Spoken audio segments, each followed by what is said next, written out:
절대 전략 토마토 투자클럽 김정수 전문가입니다. 전문가님 안녕하세요. 네, 안녕하세요. 반갑습니다. 네. 네. 말씀해 주세요. 인사하려고 했었는데, 예. 예. 네, 중간에 말씀하셔가지고.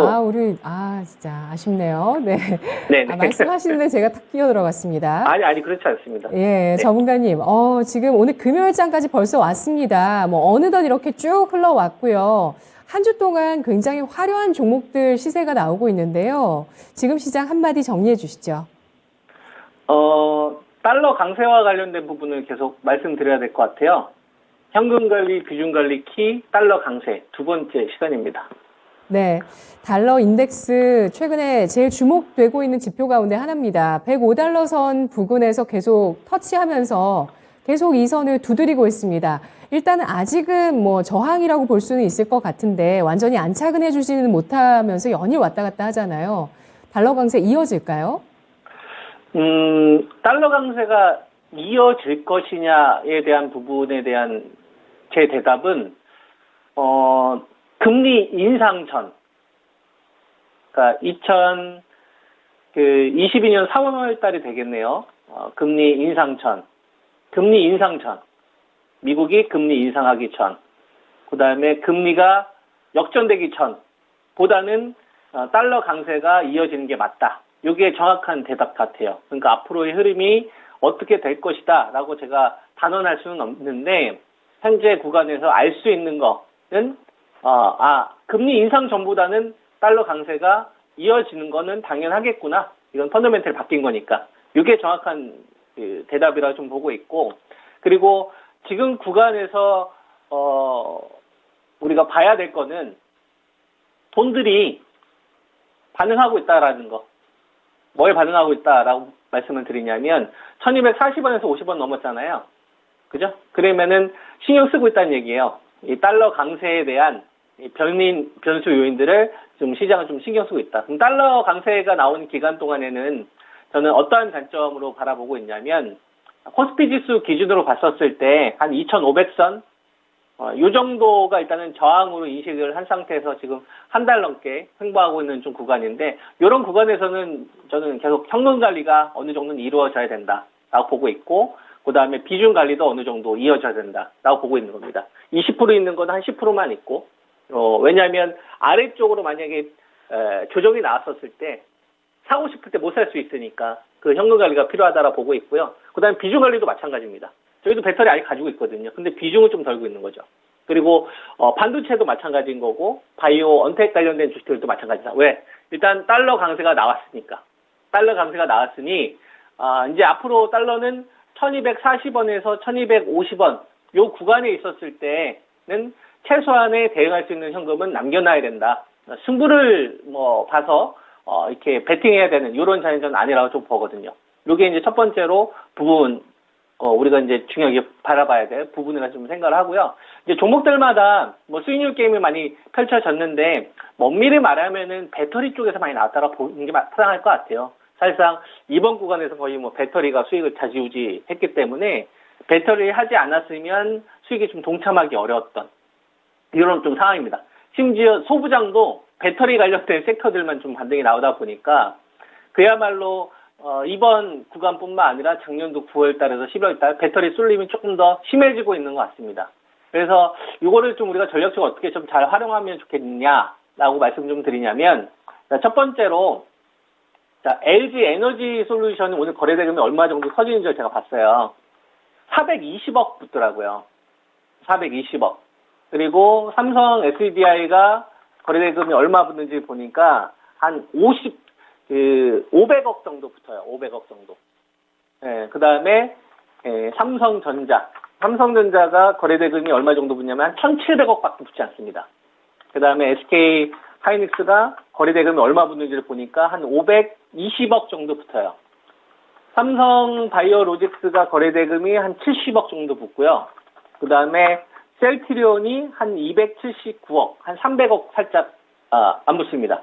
자, 종합주가지수는 얼마 정도 거래대금이냐면 약 2조 정도 되는 거죠. 그죠? 2조 정도. 어제 같은 경우는 한 9조 정도 거래대금이 좀 터졌는데, 이 이야기는 뭐냐면 전체 거래대금은 비슷하다는 얘기입니다.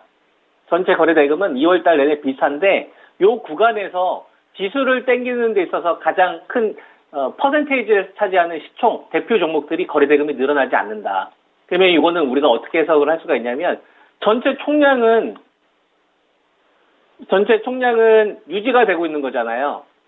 진짜 전체 총량은 유지를 하고 있는데 거기서 덩치가 제일 큰 녀석들은 거래대금이 들지가 않아요. 유동성이 안 붙는다고. 그러면 이건 뭘 의미합니까? 낙폭주 쪽으로 계속 꼬리가 달린다는 얘기죠. 총량이 만약에 총량이 늘어났다면 전체적인 총량이 늘어났다고 한다면은 뭐 굳이 뭐 현금 관리나 비중 관리를 할 필요 있습니까? 시장이 계속 가게 되는데. 근데 전체적인 총량은 늘어나지 않잖아요.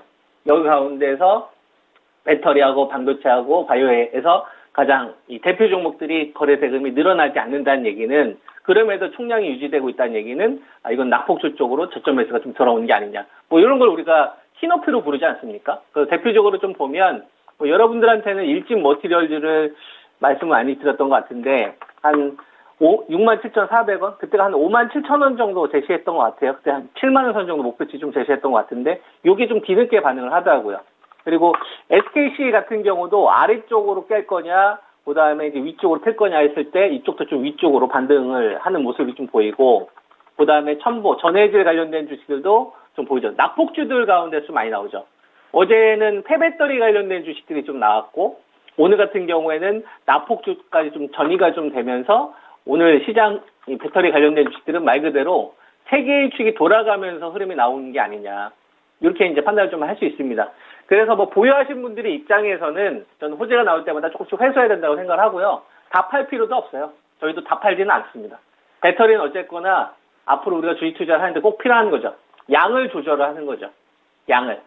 그래서 지금 배터리 관련된 주식은 이렇게 좀 세 가지로 나누어서 전략을 세우면 좋을 것 같고, 그 다음에 이제 반도체 같은 경우를 보면 독소조항 관련된 부분이 있지 않습니까? 그래서 최근 들어 그것 때문에 이제 삼성전자나 SK 하이닉스가 좀 조정 나오는 흐름들이 나왔는데요. 뭐 삼성전기 같은 주식들도 살짝 눌리는 흐름들이 나왔습니다.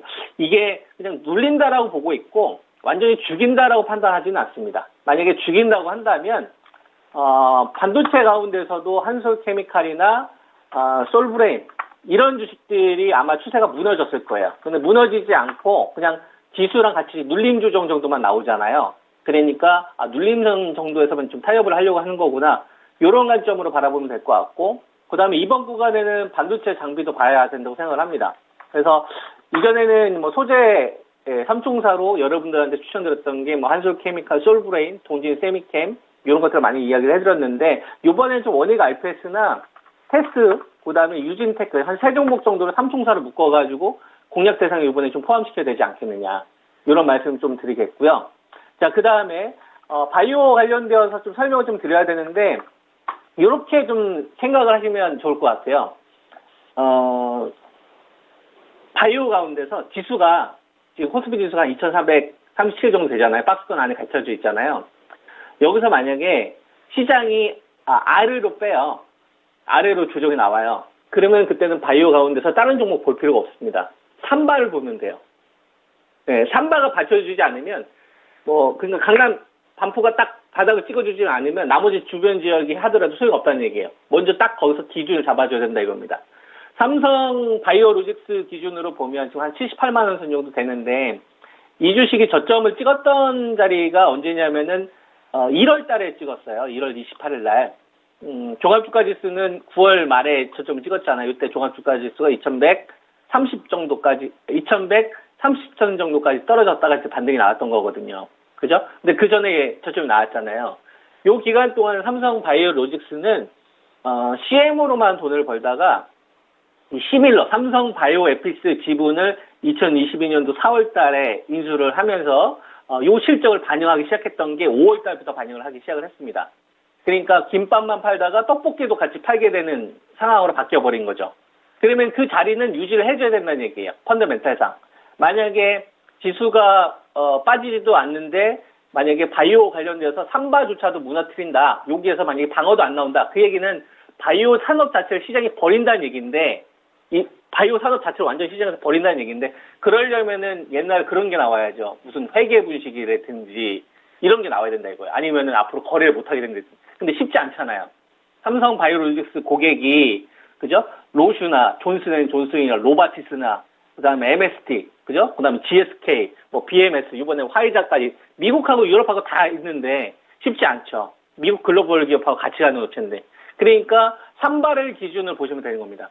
그래서 아래쪽으로 떨어지면 다른 거 하지 말고 그냥 산발 차를 더 살 생각하시고 그리고 이건 이제 아래쪽으로 떨어졌을 때의 경우고요. 그다음에 이제 반등이 나왔었을 때는 산바만 가지고서 시총을 키울 수가 없어요. 만약에 반도체까지 동참을 해버리면 시장 확 커지지만 지금 반도체는 독소 조항 때문에 좀 눌리는 걸로 봐야 되고 그래서 셀트리온 그룹이 같이 움직여줘야 됩니다. 그래야 시총이 100조는 만들어지거든요. 지금 어제 거래 대금이 한 9조 정도 터졌는데요. 여기에서 여기서 배터리가 4.5조가 거래 대금이 터졌어요. 근데 배터리 같은 경우에는 어제 그 거래 대금이 절반 정도 터졌는데 배터리 시총이 한 300조 정도 된단 말이에요. 300조 가지고서 4.5조 했었으니까 반도체나 바이오나 나머지 언택이나 게임이 도와주지 않으면 그냥 9조 이상을 넘어가기가 어려운 거예요. 지금 현재 시장이 유동성 상태 자체가. 그러니까 바이오라도 터져야 되는 겁니다.